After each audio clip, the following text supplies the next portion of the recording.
30 to 45 minutes at a time. So here we are. But yeah, let me give you a heart behind this to start. And I'll talk to you about soccer. So I don't know very much about soccer. And I only went to my first soccer game ever, like probably 3 or 4 years ago, or maybe a little bit more. I was in the Philippines at the time.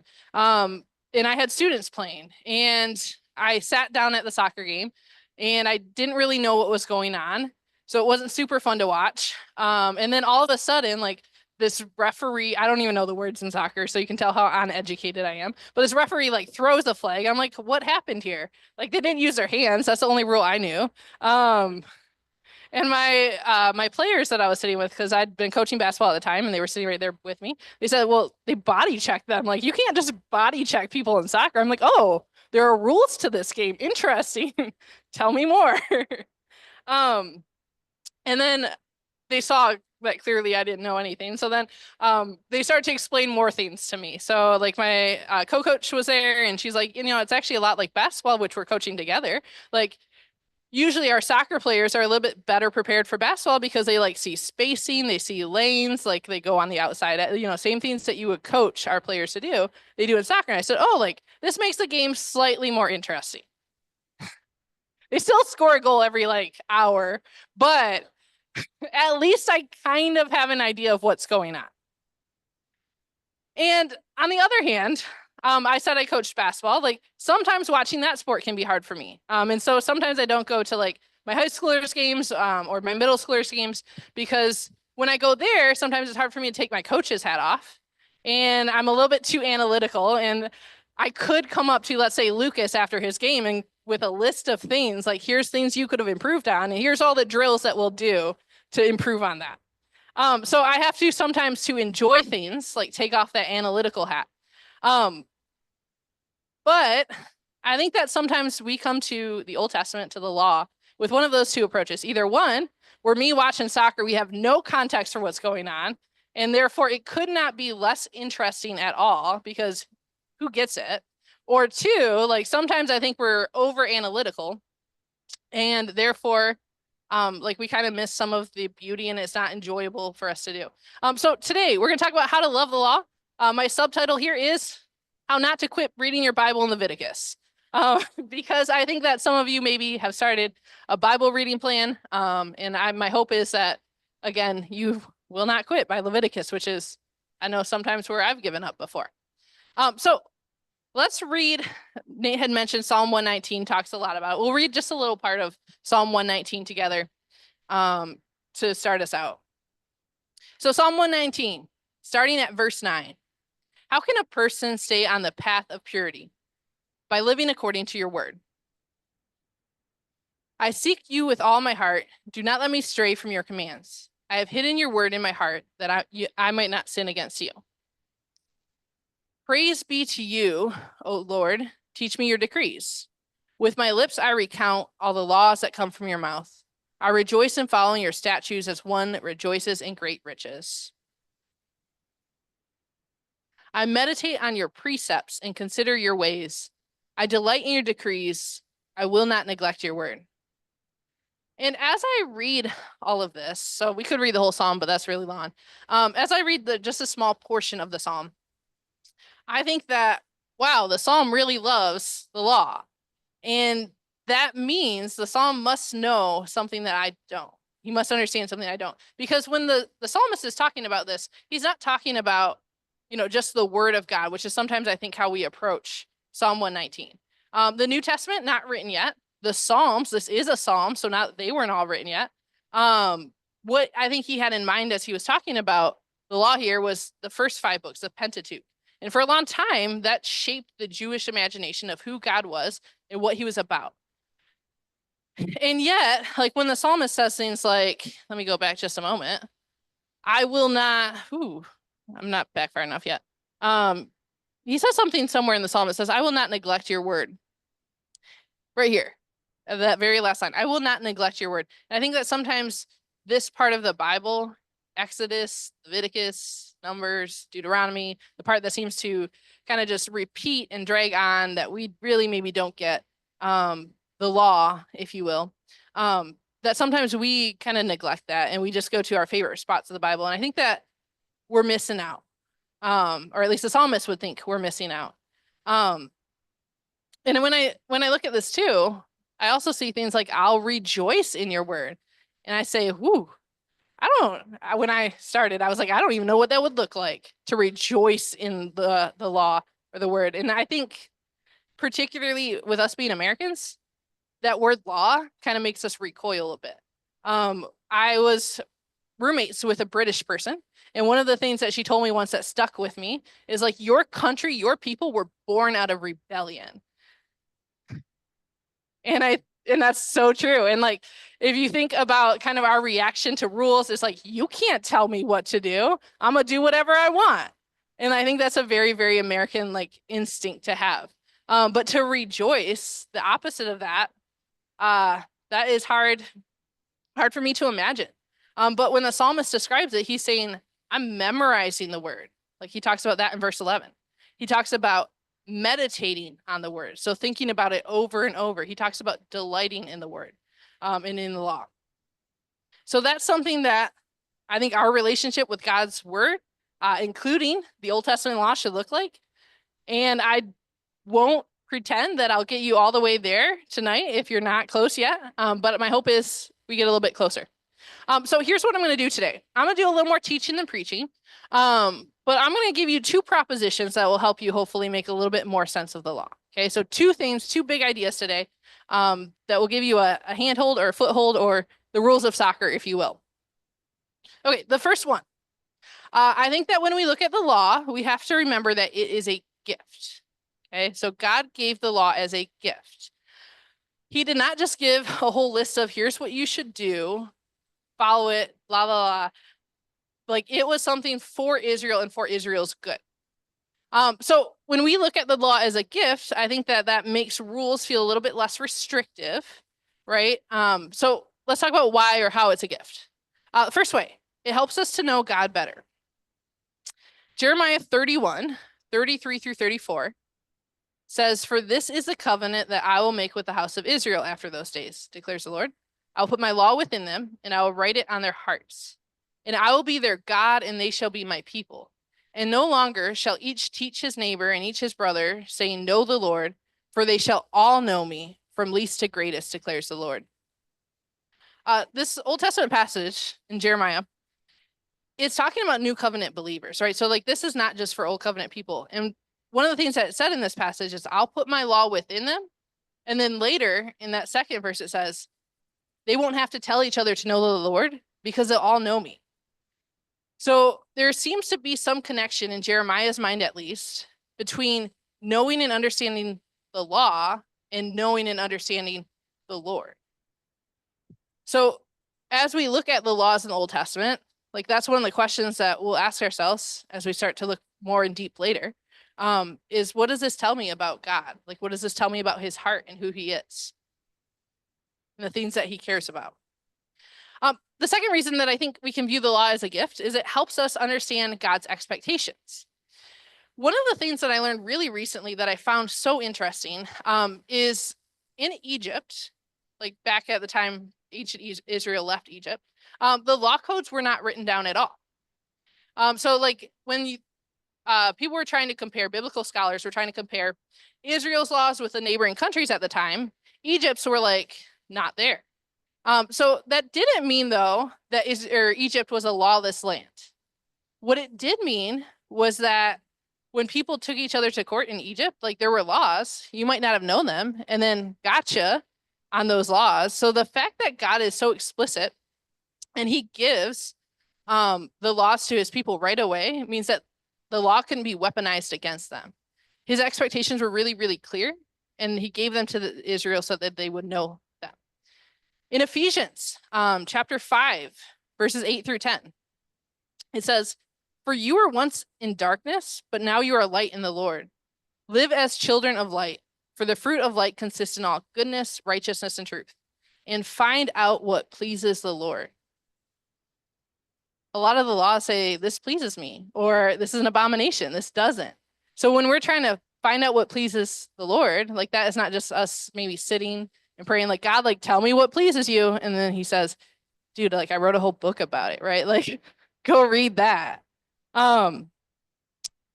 So I think that is something, again, for us, like we can help understand God's expectations. And the last thing, it does give us wisdom to live a better life. So Psalm 1:1-3 says, blessed is the man who walks not in the counsel of the wicked, nor stands in the way of sinners, nor sits in the seat of scoffers, but his delight is in the law of the Lord, and on his law he meditates day and night. He is like a tree planted by streams of water that yields its fruit in season, and its leaf does not wither. In all that he does, he prospers. So that Psalm 1, the introduction to all the Psalms, it says that the person who meditates, delights in God's law, prospers in all they do. And that kind of blessing isn't something that Jesus came and erased, right? Like Jesus came and he gave us good things. He didn't erase the things that were already good. So I think that as we come to see the law, that's the first thing we need to do is we need to say, hey, like this is a gift to ancient Israel. It's a gift to us as well. Okay. It is not just restrictive rules. Like it was given as a gift. The second thing that I think is helpful to understand as you read the law is that not all law is serving the same purpose. Okay. So when you read the rules in the Old Testament, they're not all doing the exact same thing. And specifically, we're going to talk about breaking it up into 3 different types and how to read those types maybe a little bit differently. Okay, so there are 3 types of law in the Old Testament. There is moral, civil, and ceremonial. And I want to point out here too, like, I know this feels maybe a little like seminary right now. Like I haven't been to seminary, right? So like this is just an average everyday person telling you something that I find helpful. So like maybe it'll seem helpful to you as well. So let's talk about the 3 types. Moral law is what it sounds like, right? So it tells you the difference between kind of what's good and what's bad. These are universal kind of laws and truths. They're still considered binding to this day. So if you look at the book of Acts, they were deciding in Acts 15 about like what laws to keep, what laws were not binding. And like there is like some of that Old Testament law that I think God still does expect us to live by today. And the moral law specifically, like that would be part of that type that I think God does expect us to live by today. One way to identify it is sometimes you'll see phrases before it, like I am the Lord, or phrases after it, like it is an abomination. Okay, so these are usually big general truths. And they tell us, I think, more about what God values still today, right? So when you see things like the 10 Commandments, do not kill, Jesus didn't erase do not kill from the 10 Commandments, right? Like we're not free to just go around killing people.